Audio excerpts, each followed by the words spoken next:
বিশ্ব বাংলা নিউজে স্বাগত। আন্তর্জাতিক পারমাণবিক শক্তি সংস্থা আইএইএ রাশিয়ান দ্রুত সতর্ক করেছেন যে 2015 সালে পারমাণবিক চুক্তি এবং মার্কিন যুক্তরাষ্ট্রের ইউরোপীয় দলগুলির দ্বারা আইএইএ এর বোর্ড অফ গভর্নর্সের ইরানের বিরুদ্ধে একটি খুব খারাপ এবং অন্যায্য খসড়া প্রস্তাব গৃহীত হলে পরিস্থিতি আরও খারাপ হবে বলে মিখাইল উলিয়ানভ বুধবার এক্স নেটওয়ার্কের একটি পোস্টে এই মন্তব্য করেছেন।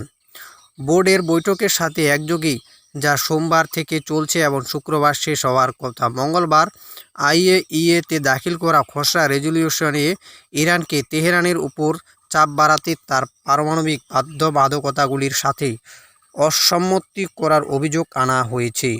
উলিয়ানভ তার পোস্টে বলেছে যে রেজলিউশনে নতুন কিছু নেই। পশ্চিমা দেশগুলো দাবি করে যে ইরানের জেসিপিওএ এর পূর্ণ বাস্তবায়নে ফিরে আসা উচিত। একই সময়ে তারা নিষেধাজ্ঞা তুলে নেওয়ার ক্ষেত্রে জেসিপিওএ মেনে চলার কোনো ইচ্ছা প্রকাশ করে না। নিন্দার প্রস্তাব বুধবার সন্ধ্যায় এজেন্সিতে ভোটে আসবে বলে আশা করা হচ্ছে। ইরান হুঁশিয়ারি দিয়েছে যে তারা আইএইএ এর বোর্ড অব গভর্নরদের ইরান বিরোধী প্রস্তাবের সাথে প্রতিক্রিয়া জানাবে। ওদিকে ইরানের প্রেসিডেন্ট মাসুদ পেজেশকিয়ান ফিলিস্তিনি জনগণের সমর্থনে ইসলামী দেশগুলোর মধ্যে ঐক্য ও সমন্বয়ের আহ্বান জানিয়েছেন।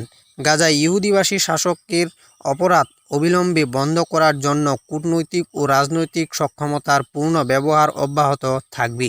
রাষ্ট্রপতি একটি প্রতিনিধি দলের নেতৃত্বে তেহরান সফররত popular front for the liberation of Palestine deputy secretary general Jamil মেজহারের সাথে বৈঠকের সময় বলেছিলেন, পেজেশকিয়ান বিশ্বব্যাপী নিপীড়িতদের সমর্থন করাকে, বিশেষ করে ফিলিস্তিনি জনগণকে ইসলামী বিপ্লবের খাঁটি শিক্ষার মূলে নিহিত একটি মৌলিক এবং অপরিবর্তনীয় নীতি হিসাবে বর্ণনা করেছেন।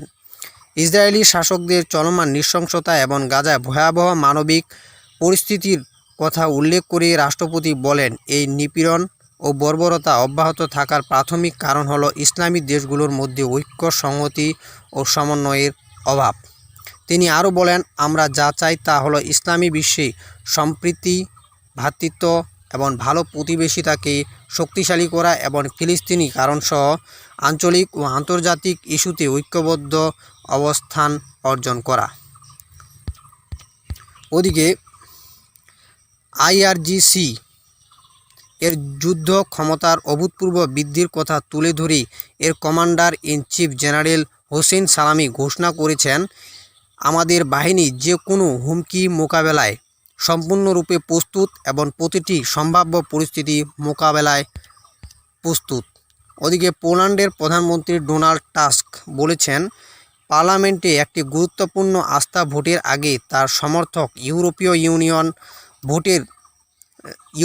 ইউনিয়ন জোটের শাসন ক্ষমতা রয়েছে।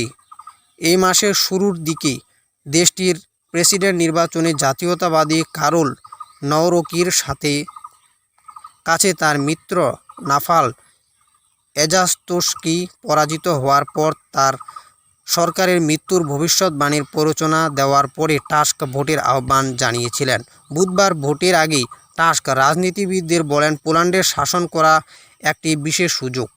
পোল্যান্ডে যা ঘটছে তার সম্পূর্ণ দায়িত্ব নেওয়ার জন্য আমাদের একটি আদেশ আছে। তিনি 2023 সালের অক্টোবরে জাতীয়তাবাদী আইন ও বিচার পার্টি পিআইএস থেকে ক্ষমতা গ্রহণের পর থেকে উচ্চ প্রতিরক্ষা ব্যয় এবং অভিবাসীদের জন্য তার সরকারের ভিসা ইস্যুতে একটি হ্রাসকে প্রধান অর্জন হিসেবে তালিকাভুক্ত করেছেন। কিন্তু একটি জয়ের নতুন সূচনা আনতে অসম্ভাব্য 64 বছর বয়সী নেতা এই মাসের রাষ্ট্রপতির দৌড়ে তার জোটকে বিপর্যস্ত করে দেওয়ার পর আশা রয়েছে। 38 মিলিয়নের দেশের অতি ডানপন্থীদের সমর্থন বৃদ্ধির পটভূমিতে তার নেতৃত্ব নিয়ে প্রশ্ন উঠেছে। ওদিকে ইরানের পররাষ্ট্রমন্ত্রী কাজেম ঘারিবাদি বলেছেন যে ইরান আইএইএ এর বোর্ড অব গভর্নরদের যে কোনো সিদ্ধান্তের সাথে সাথে প্রযুক্তিগত পাল্টা ব্যবস্থা নিয়ে প্রতিক্রিয়া জানাবে। তিনি ইরানের বিরুদ্ধে সম্ভাব্য IAEA রেজলিউশনকে একটি রাজনৈতিক পদক্ষেপ হিসাবে বর্ণনা করেছেন, যা অতিরিক্ত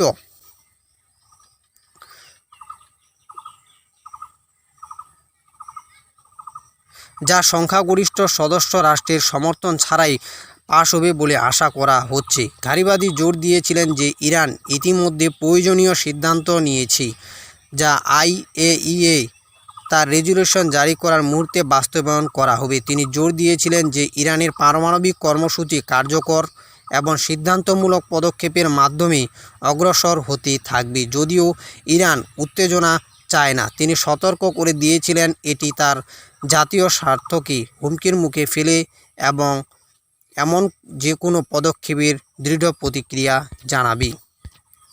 ওদিকে রাশিয়ার প্রেসিডেন্ট ভ্লাদিমির পুতিন উজবেকিস্তানের প্রেসিডেন্ট শভকাত মিরজিয়েভের সঙ্গে টেলিফোনে কথা বলেছেন। রাশিয়ার দিবসের আসন্ন জাতীয় ছুটির জন্য উজবেকিস্তানের রাষ্ট্রপতি ভ্লাদিমির পুতিন এবং সমস্ত রাশিয়ানকে আন্তরিক শুভেচ্ছা জানিয়েছেন। এ ছিল বন্ধুরা আজকের গুরুত্বপূর্ণ সংবাদ। সঙ্গে থাকার জন্য ধন্যবাদ এবং চ্যানেলটিকে সাবস্ক্রাইব করতে ভুলবেন না।